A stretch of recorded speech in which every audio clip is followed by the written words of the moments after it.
Except for this voice, all parts of the process and the finished product are made by humans. Come along into a world created by imagination. Today, what if the question of the good life is actually quite easy to answer? My thoughts tell me so, but so are thoughts nothing more than merely theory. Oh, but I can talk with a daring level of certainty, for I have the fortunate support from personal experience. To my awareness, the life that I live, day in and day out, is the best of lives one can live.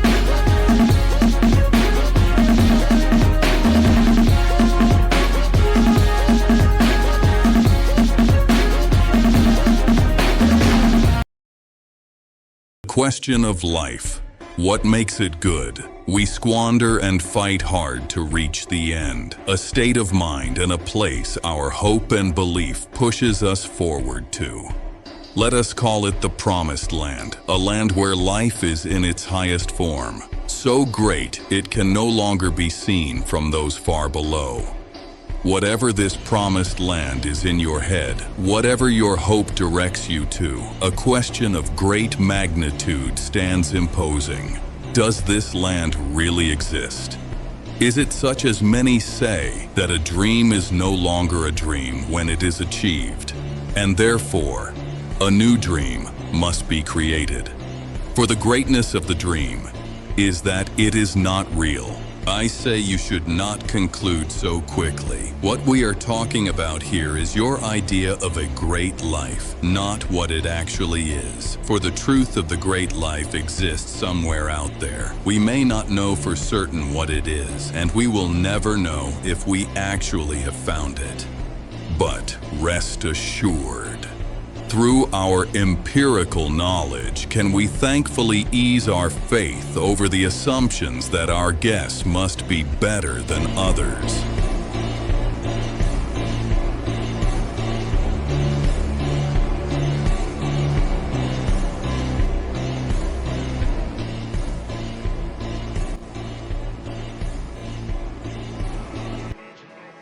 My educated guess goes as follows.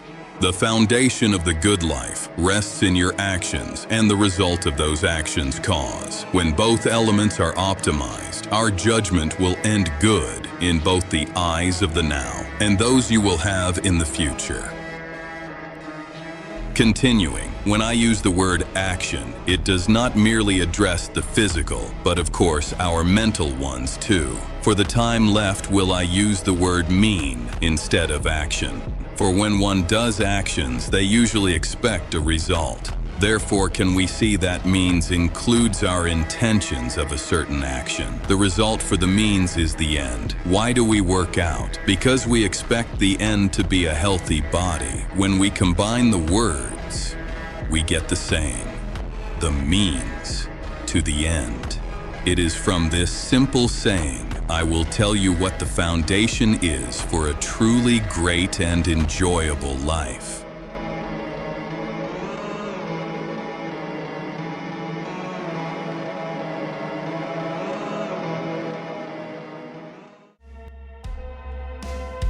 The end is why we do the means. Therefore, an essential element of life is to figure out what makes a great end. For the reality is that some ends are better than others. You may spend effort saving up for a fancy car, but after your high from the purchase wither away, will you feel cheated that the dream you sold yourself was in fact not real? We can see in hindsight that the end was nothing more than a lousy one. That reaction changes our view of the time that has lapsed. We see ourselves as foolish, and we see clearly the shallowness that we once ignored our way past. This process continues repeatedly until, or may even past, the point where you see yourself as a foolish, worthless idiot. Even more likely is that you will blame the failure on someone or something else.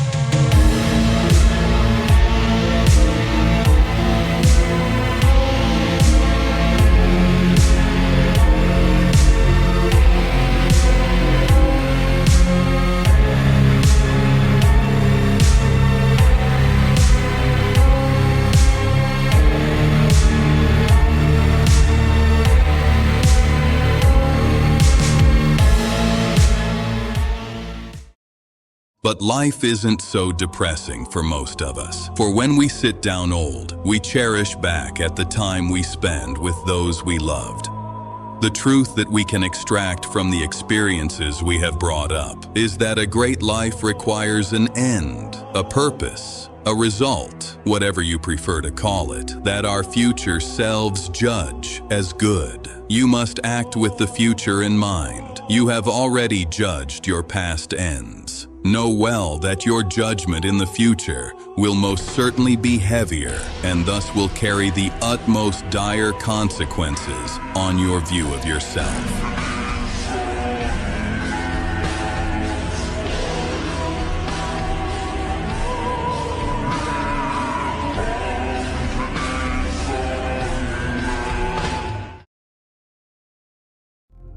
You may argue in line with the nihilist that nothing truly matters, that all ends never is an end. Thence, can it in no way matter? Oh, but it does. It is not the truth we seek with our ends, but for it to reach our highest level of awareness. For we cannot act higher than our awareness makes way for. While a child finds a toy to be of utmost importance, once the child has grown more aware, it can now see the error in its previous thinking.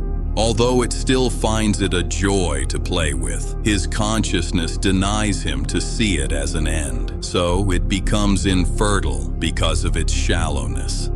The older child is now left with the task of finding a new end that he, at this moment, cannot see the error in. But be aware, this heightening of the quality of the ends never stops. It has no bounds. It is a game, and you must play it. Don't be sad. There is a reward throughout the ladder. When your ends grow in both scope and depth, the result of your pursuit will inflict consequences equal to the greatness you put in. Every pain of change you climb through will make you stand higher than before. So, move fast. Move with intention. Do not stop, for is there one thing that is certain? You will suffer either way. So, suffer well.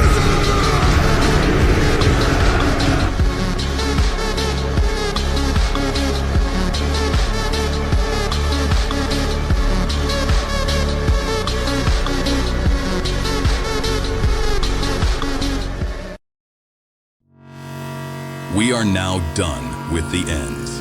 Now we must dive into the means, a often forgotten element in a great life. For it is so that we time and again talk and conclude to that purpose is everything that is important. Even philosophers howl the necessity of purpose, often describing as the most important need of humans. This, I say, is wrong. One hopeful soul may desire to help the poor, but if that is accomplished by filling paperwork day in and day out, how long do you think she will work?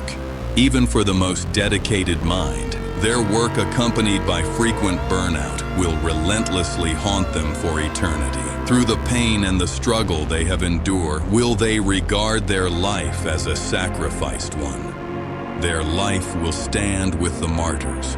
Oh, but they were not wise. For how good could it have been if the greatness also touched themselves?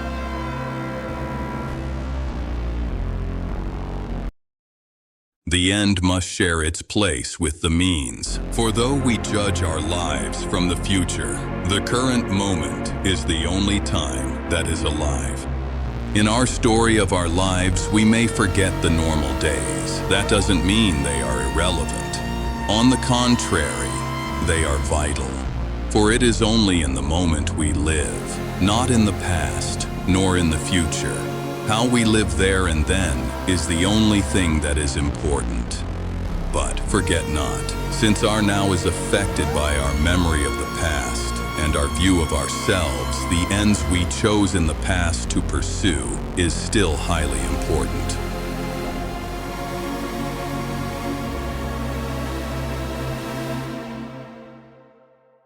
One must be practical in life, though it would be a great reality if we with our determination face every challenge. For now it stands as fiction. We have again and again proven to ourselves that is often excruciatingly hard to do, and even harder to sustain burdensome actions. Let us therefore make our lives easier by making our purpose in life something that fills us with joy and energy. If one does that, the pursuit of the noble is no hard task. The only hardship that still should be endured is the changes in ends one must face when we increase our level of awareness.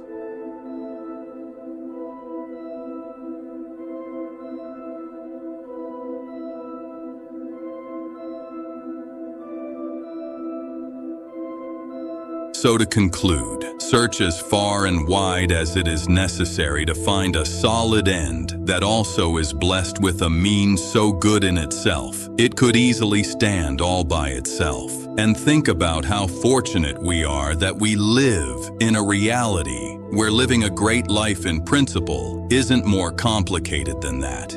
It is in the discovery and the total implementation of these two simple elements that the great life is accomplished.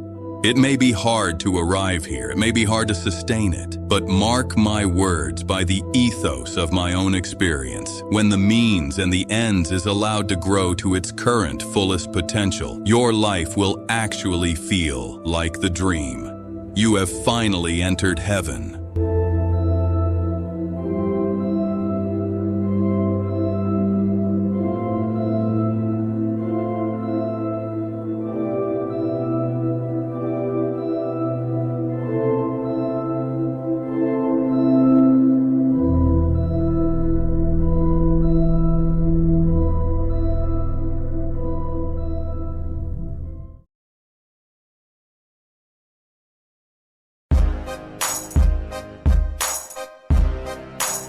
We have reached the end of the video, but you must not rest so quickly. Understand the theory fully. Tell in the comment section if you agree or not.